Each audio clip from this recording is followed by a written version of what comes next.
The Pittsburgh Steelers versus the Cleveland Browns used to be one of the biggest rivalries in all of football. This week, it is the biggest game happening this weekday on Thursday, as it's on Thursday Night Football. But with the absence of guys, staples in this rivalry like Big Ben and Le'Veon Bell and Antonio Brown on the Pittsburgh Steelers, and with the Browns having new young faces that look like, at least in the future, to be promising, like Nick Chubb, Kareem Hunt, Baker Mayfield, Odell Beckham, Jarvis Landry, has this rivalry taken a new shape and turned a new page? And since there are so many matchups to look at, so many different things to talk about, this is going to be a jam-packed preview for the Browns versus the Pittsburgh Steelers. Let's check it out.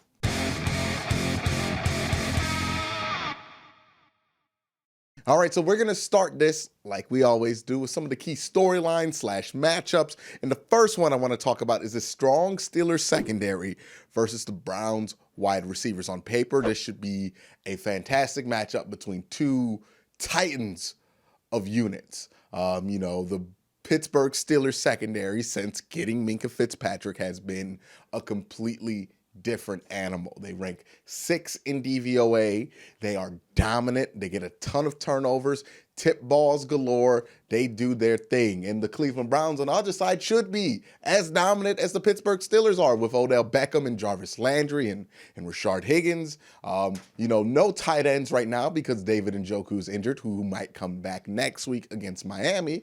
But this wide receiver group should be titans, but they have not, and they have not looked like they are on the cusp of becoming what people thought. Sure, they had a much better day. Sure, Jarvis Landry was able to get loose last week. Still a ton of things that just don't feel like they're in sync with the offense. Odell and Baker still don't feel like they're there yet. Jarvis and Baker feels like it's getting a lot better, but not there yet. There's weirdness going on with the third wide receiver, who should be stabilized with Rashard Higgins. But the Browns do have a wild card in this matchup because of the addition of Kareem Hunt last week. It did add a factor into the Bills. I think he is one of the reasons the Browns won that game. I think this is going to be an interesting thing to look at. Now, one of the matchups that I feel really comfortable about in this secondary that I think is going to be really interesting to see what the Steelers do here is the OBJ versus what you would presume to be Joe Hayden matchup. Now, the reason why this is interesting is because even at Joe Hayden's best, in his best years in his career, it is a very clear difference between the type of player that he struggles against versus the type of player that he looks his best at. When you look at a year like 2014, which was undoubtedly his best year, look at some of the numbers that he held very good, very big wide receivers to. That year, Julio Jones got like 13 targets, no stats. AJ Green got 10 targets, no stats. But then if you look at the guys who are more shifty, who are down the field threat, who are burners, that's where you can see, even at Joe Hayden's best, even in his prime, he struggles. Antonio Brown regularly cooked Joe Hayden. T.Y. Hilton regularly cooked Joe Hayden. This is just the flaw with Joe Hayden. He's a very, very athletic corner as far as his verticality is, but as far as his speed, he doesn't have the greatest long speed, which is why the Steelers adding a rangy guy like Minkah Fitzpatrick has made the world of difference, because when you look at their corners, they're very good physical corners that struggle because sometimes they can get beat over the top, and having a presence like Minkah Fitzpatrick is very important in making that secondary look better. And it will be interesting to see how they do that. Do they just commit to putting Minkah as a corner on OBJ, or do they let Hayden handle OBJ at the beginning of routes and have Minkah over top as kind of a blanket and a security measure for OBJ?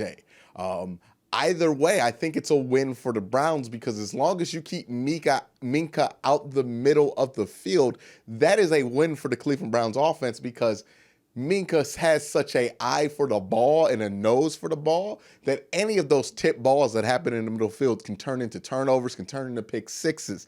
So if you can keep him away from most of the action for most of the game, that is a huge win for this offense. And it should free up a guy like Jarvis Landry, who has made it, a mission of his to feel disrespected by being covered by the second corner and being looked at as an afterthought. And he took that frustration out on the Buffalo Bills as he had 9 receptions for 97 yards and a touchdown.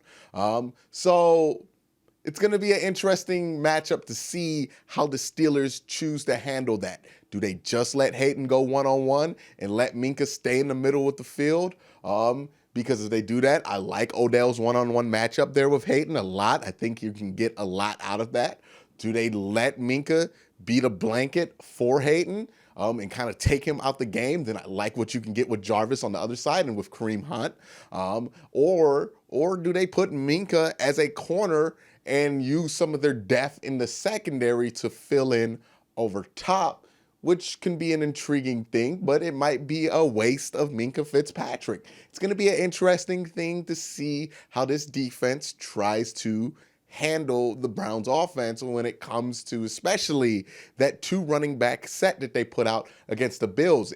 This being on a short week, it's going to be a harder thing for the Pittsburgh Steelers to prepare for. And speaking of harder things for the Steelers to prepare for, let's talk about the Steelers' struggling offense versus the Browns' inconsistent defense. Now, it is no secret to both teams that both offenses for these teams have struggled in the red zone. The Browns have ranked, 26? And the Pittsburgh Steelers have ranked 28th. Both have had a terrible time getting into the red zone this season. Now, the Steelers might have a breakthrough because they're going to have James Conner back this week, more than likely. And the Browns might have a breakthrough because they found something with those 2 running back sets with Kareem Hunt and Nick Chubb. But nonetheless, what these 2 teams have put on the field, especially with the Browns defense and especially with the Steelers offense, has been inconsistent. Sure, the Steelers have been able to move the ball, but they really haven't been able to finish drives like you would expect the Steelers to do, or like a top team has been able to do. Again, ranking very low in red zone offense. And then for the Browns, really this game is going to be about if Myles Garrett emerges. Because I think if you can get pressure on Mason Rudolph, you can slow down a lot of what that offense does. And now the bad thing is that Myles Garrett really hasn't emerged in the last 2 weeks. Sure, he has the big numbers, but where those numbers happen, not really the biggest moments of the game. But the good news is that Myles Garrett has had his best games against the Steelers' left tackle Villanueva. So maybe this is a good moment for Myles Garrett to reemerge and cause a lot of pressure on the Steelers' quarterback. Now, speaking of pass rusher, that moves us on to our third topic, which is TJ Watt and Bud Dupree versus this Browns offensive line. It's been no secret that edge rushers and containing edge rushers has been a weak spot for this Browns offensive line. Just look at their record when they played a top-level pass rush in the NFL this year. They haven't won a game yet. And this will be a big moment for the Browns. This will be the thing that they need to overcome. TJ Watt and Bud Dupree are no jokes. They are the type of dudes who will destroy these tackles if they don't have something figured out. So it's going to be on Freddie Kitchens. It's going to be on Baker Mayfield to get rid of the ball quickly. It's going to be on the offensive tackles to hold their own. And if the Steelers are going to be able to get back there and harass Baker Mayfield, then Baker's going to have a game very similar to how he had against the San Francisco 49ers, where he can't get rhythm, he can't get established, and the ball can't get him going.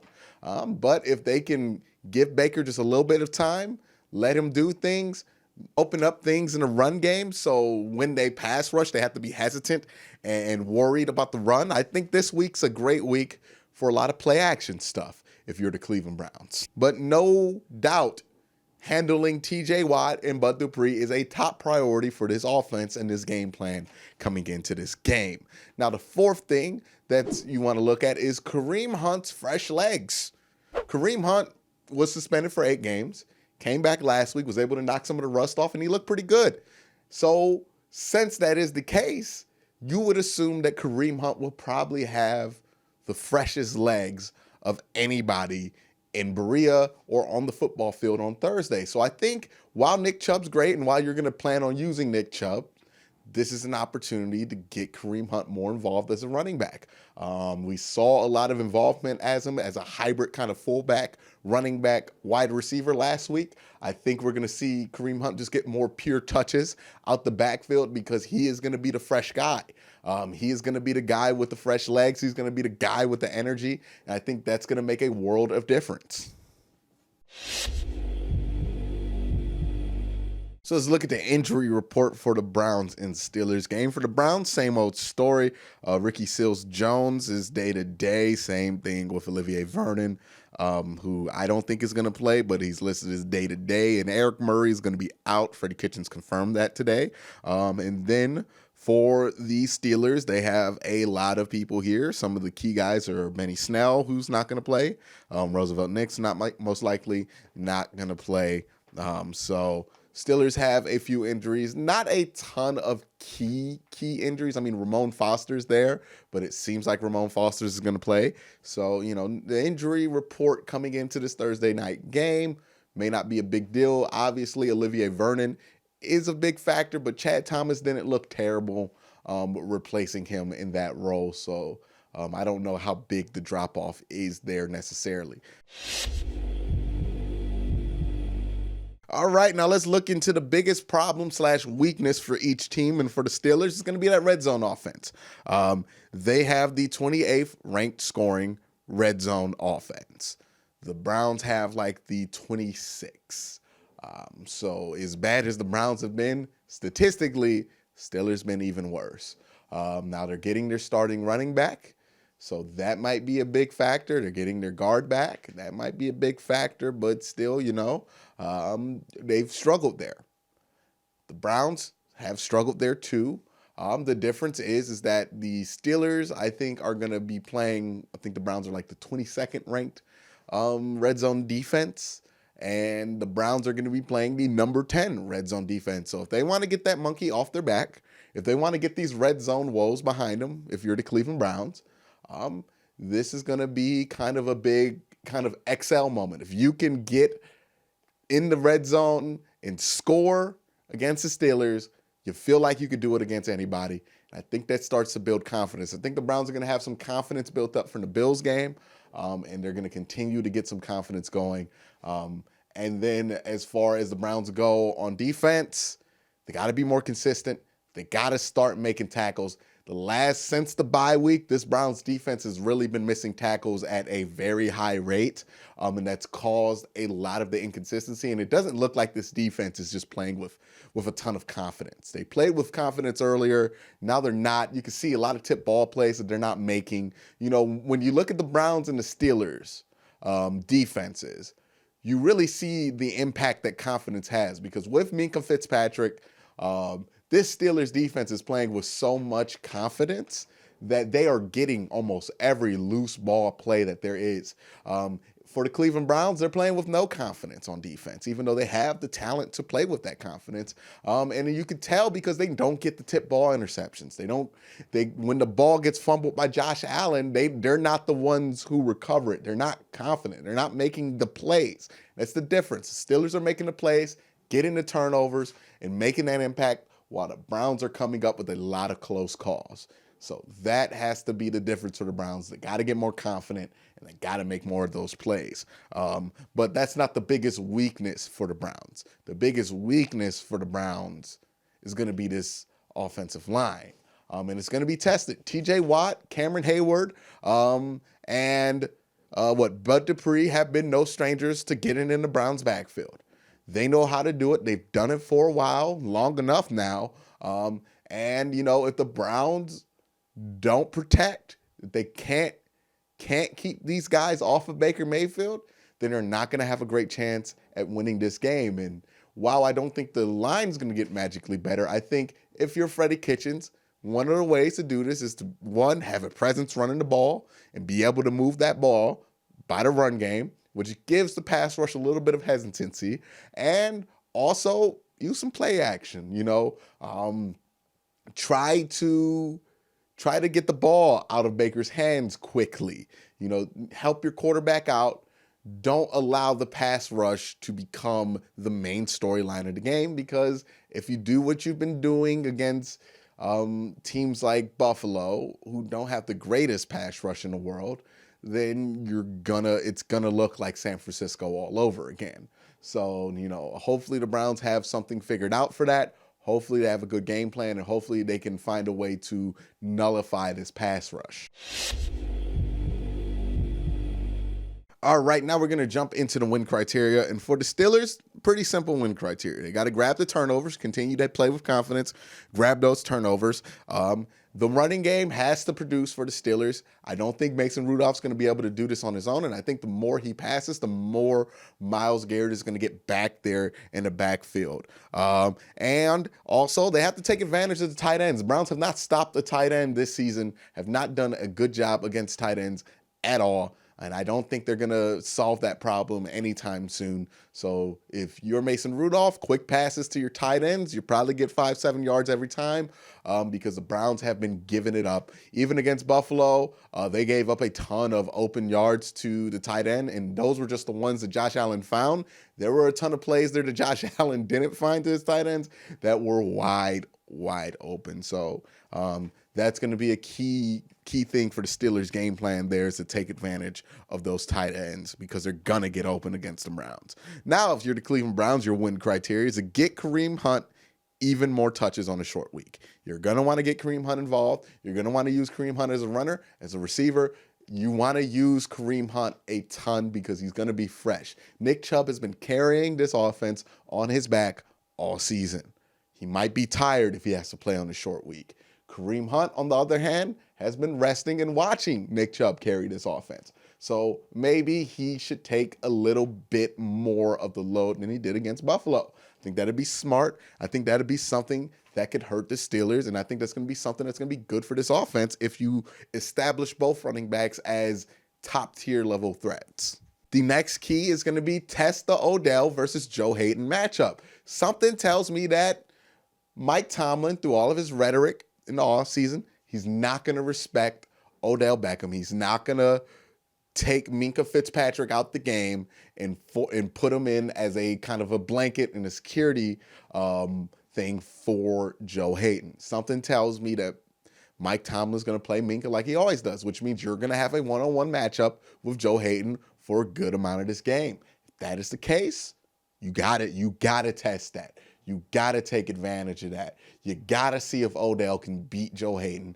because these are the guys that Joe Hayden historically just has had a trouble stopping. Now, if Joe Hayden shows up, shuts down Odell Beckham, does his thing, you take your lump, okay, get the ball to Kareem Hunt, get the ball to Jarvis Landry, do other things, but you got to test it. You got to see what they're going to do with that matchup, and you got to see if it's something that you could take advantage of and exploit, because it possibly could be the thing that could break this game open. Also, this is the team, you're playing the team with the most turnovers in football defensively. You got to stay turnover free. Last few weeks, Baker's been doing a good job eliminating these turnovers. Got to continue to do that against a very, very good defense. Some think is the third to or second best defense behind San Francisco. So you got to do your thing and stay turnover free. Also, if you're the Browns, you got to contain these tight ends on third down. Sure. There's every NFL defense is going to give up 7 to 10 yards to a tight end at some point in a game. I'm not expecting that not to happen, but you can't continue to get gashed by tight ends on third down. It kills the confidence on the defense. They got to find a solution. They've been trying to pass rush to kind of beat that on third down, but it hasn't worked. The Browns have not been able to get home like they've wanted to all season. The defensive line has been disappointing in that realm. So they got to find a way to slow down these tight ends in the passing game on third down. And then also the last thing, keep Baker clean. If you can keep Baker clean, you can give him a clean pocket, you can move the ball running, you have a great chance to win this game. But you got to do all three of those things. You got to play a clean game of football, and your defense has to come confident and play better football than they have since the bye week. So with this matchup, there are a lot of things to consider. One, it's a Thursday night game in Cleveland. Historically, Thursday night games for the home team have been favored for that team. But the Steelers come in playing much better football than the Cleveland Browns have showed, even though the Cleveland Browns picked up a win against a good 6-2 Bills team, and looks to be moving towards that direction. So, this could be one of those magic Thursday nights where the Browns just show up out of nowhere and do their thing. Or, it could be what some people expect it to be, where the Steelers kind of dominate this game because they are the more disciplined, more well-coached team. I think this is going to be a close game. I think that Baker might have one of his better games. I think Kareem Hunt's going to get to be able to move the ball. I think Nick Chubb's going to be able to contribute in the red zone. I think the Browns are going to get some of these things off of their back that have been bugging them all season. And I think the defense is going to find some success and find some confidence. And that's why I'm predicting that the Browns are going to win this game 27-24.